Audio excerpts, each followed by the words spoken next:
Добре дошли на всички колеги. Добре дошли в клуба на фоторепортера.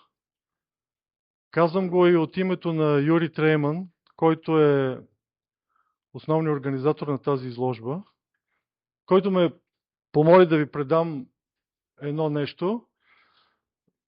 Това, което той иска да каже, че е имало още други работи, които са достойни да бъдат част от изложбата, но сме били ограничени в пространството, така че предадах ви го. А сега от мое име, от името на клуба на фоторепортера, първо добре дошли и второ искам да ви кажа, че се чувствам като на последната олимпиада, когато всичките медали бяха взети от жени. Нали? Най-силно, от моя субективна гледна точка, най-силно към златото гледат Ния и Каролин. Поне това е моето мнение, просто вие кажете след това дали сте съгласни. Имаме представени от Ния една много класическа актова фотосесия в тъмна тонална гама, която някои хора все още наричат нисък ключ. Тук преподаватели ще кажат дали все още така се преподава.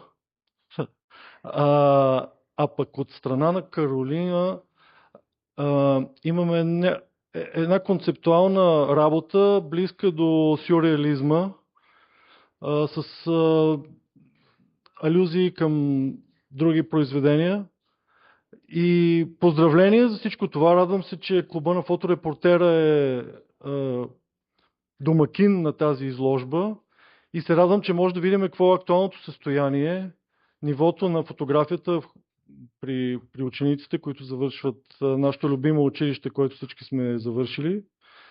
И искам да поканя Деси от името на училището да каже няколко думи, защото тя познава хората много по-добре от мене. Аз казах какво се вижда отстрани. Много силно женско присъствие, така че Деси е едно естествено продължение на това. Здравейте на всички! Защото тук са всички колеги замесени в събитието и всеки един може да се изкаже по подобаващ начин. Факт е, че имаше много достойни дипломни работи, но така трябваше да подбереме само 6 и в крайна сметка имате възможност да ги разгледате. Всичките са чудесни и им пожелавам много успехи. Благодаря. Добре, иска ли още някой да каже нещо? Може ли някой от участниците, който е тук, да дойде? Да поканиме Каролина, извинявам се. Заповядай. Думата е твоя. Аз не съм се подготвила за нещо такова, но много благодаря на всички, които дойдохте да ни подкрепите. Много съм горда и много се радвам за това, че тази изложба се осъществи. Просто благодаря много за... Поздравления от мене, за мене, от моята субективна, както казах, гледна точка. Твоята работа се откроява най-силно и най-впечатляваща и най-забележителна е. Така че поздравления. Много благодаря, наистина. Мерси.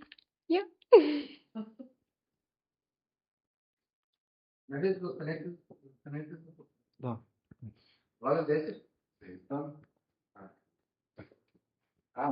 Любимото ми нещо – публична изява. Честно казано, за дипломната работа не съм се подготвила кой знае колко дълго време. Тя всъщност представлява работата ми през годините в гимназията. Много благодаря, че подбрахте и моята дипломна работа да бъде представена тук. Аз не съм част от... Обръщаме се към вас, нали сте представително лице? Така, да, много ви благодарим. И на всички, които са тук да ни уважат. Добре. Пропускаме ли нещо, което може да се каже? Нещо съществено, без което YouTube канала на училището няма да е достатъчно пълноценен.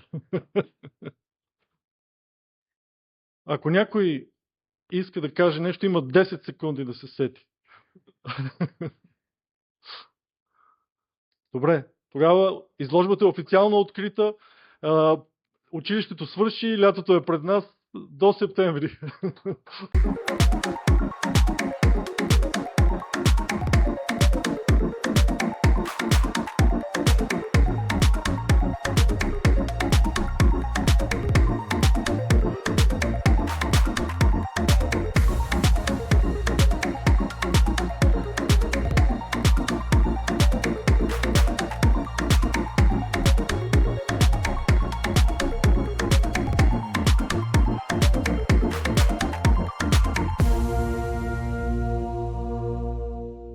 Здравей, може ли да ни се представиш? Аз съм Каролина Русева, приятно ми е.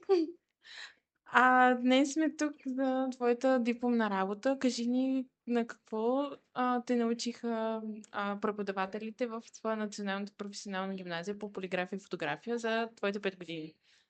Със сигурност не е едно нещо. Това, на което ме научиха, е креативност и импровизация, което е, мисля, че най-важното за един автор. Отдава ли ти си фотографията и смяташ ли да продължиш с нея? Със сигурност е нещо, което ми е много приятно да правя. Дали ми се отдава? Не мисля, че мога аз да отговоря на този въпрос, но със сигурност е нещо, което смятам да продължа. Благодаря! И аз.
Здравей, може ли да ни се представиш? Здравей, аз съм Ия Първанова. Завърших гимназията по фотография и полиграфия. На какво те научи твоите 5 години в гимназията?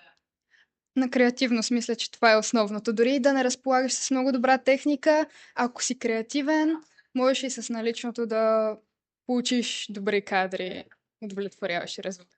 Винаги ли си искала да се занимаваш с фотография и какво е твоето вдъхновение да се занимаваш с това? Не, съвсем изненадващо дойде при мен. Случайно, точно последната година, преди да трябва да запиша някъде, реших да е фотография в това училище. Фотографията ми дава вътрешно удовлетворение. Определено, със сигурност за в бъдеще ще се занимавам с фотография, но мисля да завърша и дизайн като нещо допълнително. Благодаря!